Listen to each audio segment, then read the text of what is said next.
truly extraordinary it is for the federal government to refuse to coordinate with local law enforcement and government. Our state police regularly works with the FBI, the ATF, the DEA to go after gangs and gun runners and drug cartels. Under previous White House administrations, we regularly received notice and worked together on crime-fighting operations. This city has hosted major political conventions, flashpoint events like the NATO conference, and huge sports and entertainment coordination between all levels of government. Some, like the Democratic National Convention last year, even required a limited deployment of the Illinois National Guard for broad security purposes, including especially preventing terrorism. For that 4-day event, there were conversations and meetings that began 1 year before the convention between my office, the mayor's office, the county board president's office, CPD, state police, the FBI, the Secret Service, and the Department of Homeland Security.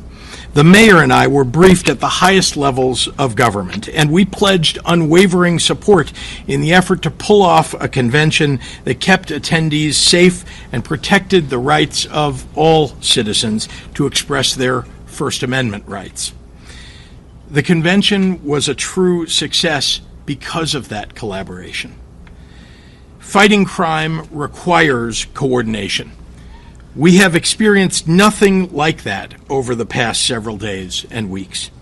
On Saturday, the head of the Illinois State Police received a phone call from CBP's Chief Patrol Agent, Gregory Bovino, indicating that ICE would be deploying to Chicago. It's the first outreach we have received from the Trump administration on this topic. Bovino was short on details and long on rhetoric. So in the absence of significant federal coordination, we've gathered information from unauthorized patriotic officials inside the government and from well-sourced reporters about Donald Trump's plan, which is to deploy armed military personnel to the streets of Chicago. I'm aware that the President of the United States likes to go on television and beg me to call and ask him for troops. I find this extraordinarily strange, as Chicago does not want troops on our streets. I also have experience asking the president for assistance, just to have the rug pulled out from underneath me when execution meets reality. I refuse to play a reality game show with Donald Trump again. What I want are the federal dollars that have been promised to Illinois and Chicago for violence prevention programs that have proven to work.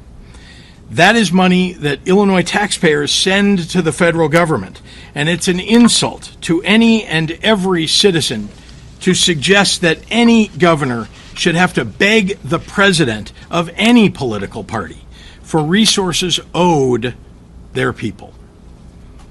I'd like to ask a question of my own, and it's one the press should be asking as well. When did we become a country where it's okay for the U.S. president to insist on national television that a state should call him to beg for anything, especially something we don't want? Have we truly lost all sense of sanity in this nation, that we treat this as normal?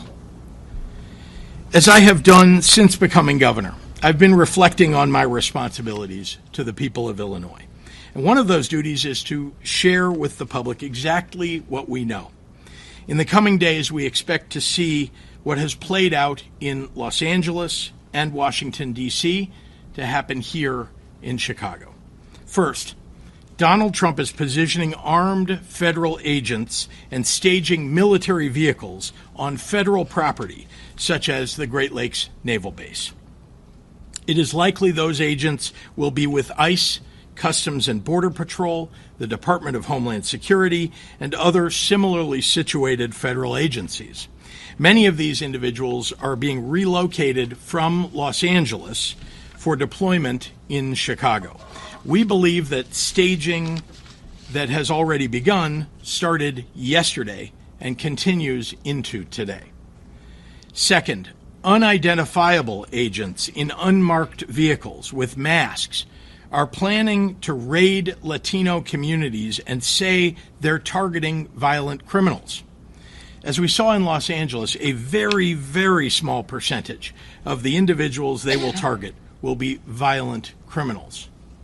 Instead, you're likely to see videos of them hauling away mothers and fathers, traveling to work or picking up their kids from school. Sometimes they will detain, handcuff, and haul away children.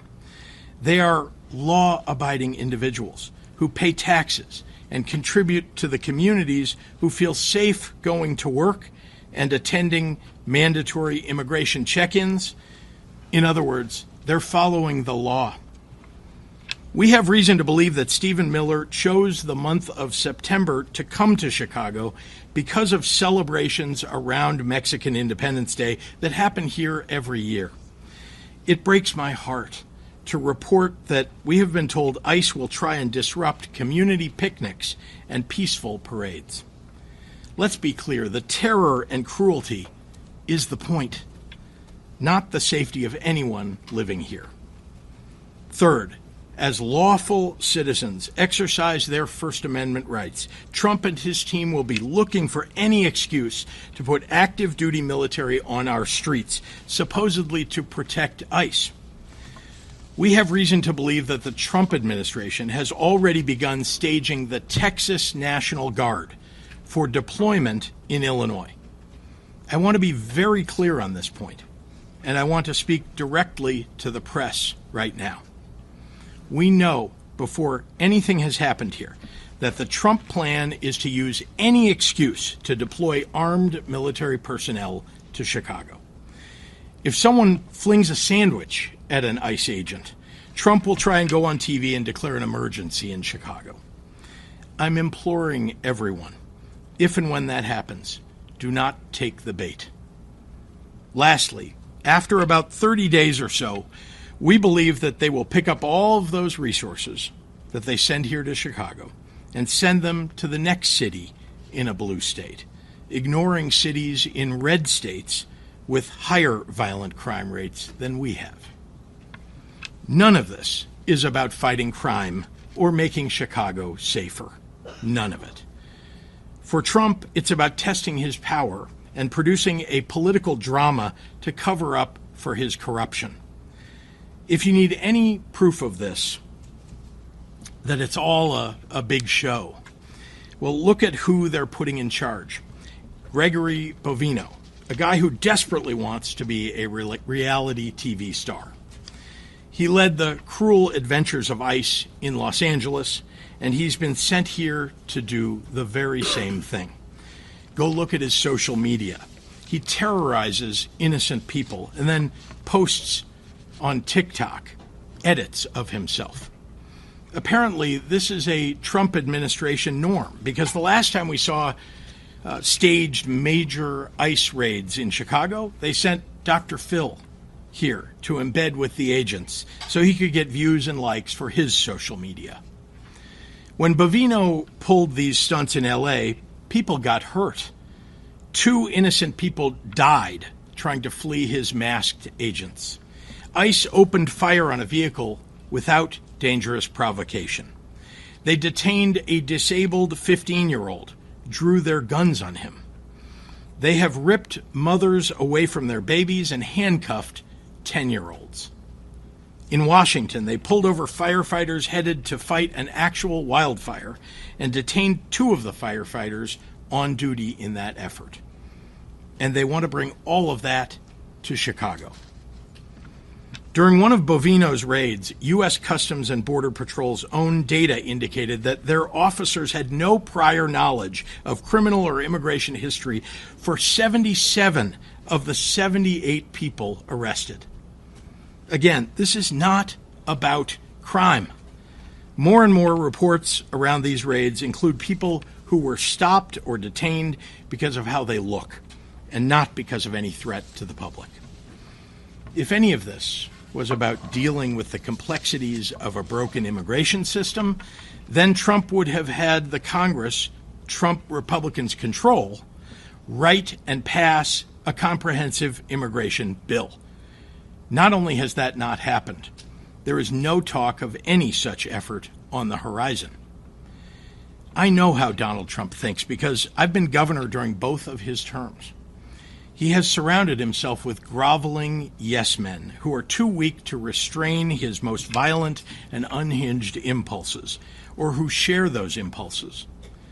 As a governor who cares about the well-being of my people, I can't live in a fantasy land where I pretend Trump is not tearing this country apart for personal greed and power. I have to deal in facts, and here they are. Crime is down in Chicago. Murders are down by almost 50% in the last 4 years. Shootings are down 57%. Robberies down 34%. Burglaries down 21%. Motor vehicle thefts down 26%. One violent crime is too many, and we have more work to do. But we have made important progress on safety that Trump is now jeopardizing. Just during the last week, I've been in neighborhoods across Chicago, from Bronzeville to South Shore to Chatham to Little Village. The president's absurd characterizations do not match what is happening on the ground here. He has no idea what he's talking about. There is no emergency that warrants deployment of troops. He is insulting the people of Chicago by calling our home a hellhole. And anyone who takes his word at face value is insulting Chicagoans too. Crime is a reality that we all take seriously, me especially.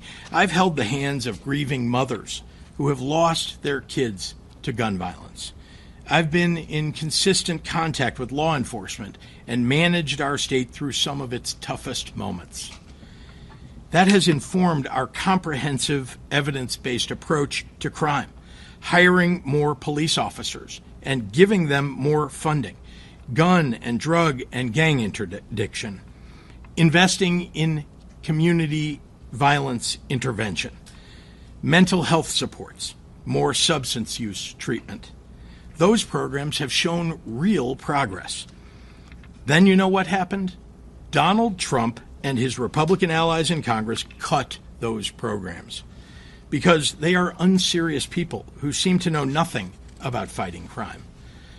We are ready to fight troop deployments in court, and we will do everything possible to ensure that agents operating inside the confines of this state do so in a legal and ethical manner. To Chicagoans, what you can do is look out for your communities and your neighbors. Know your rights. Film things that you see happening in your neighborhoods and your streets and share them with the news media. Authoritarians thrive on your silence. Be loud for America. To everyone listening, but most especially to the press, I refuse to pretend that any of this is normal. I refuse to concede that the abject cruelty that we're seeing play out with the execution of Trump and Stephen Miller's policies are okay or justified. I refuse to fall into the pundit trap that demands we sacrifice vital constitutional rights if it's being done in the fake guise of fighting crime. Because, as I said 6 months ago in my State of the State address, any rational person who has spent even the most minimal amount of time studying human history has to ask themselves on one important question. Once they get the citizens of this nation comfortable with the current atrocities committed under the color of law, what comes next? Now I'd like to turn the podium over to the mayor of the city of Chicago, Brandon Johnson. Thank you, Governor. Thank you, Governor. Good afternoon, everyone. Good afternoon. Thank you, President Preckwinkle, Lieutenant Governor Stratton, for being here, and our Attorney General Raul, and to the members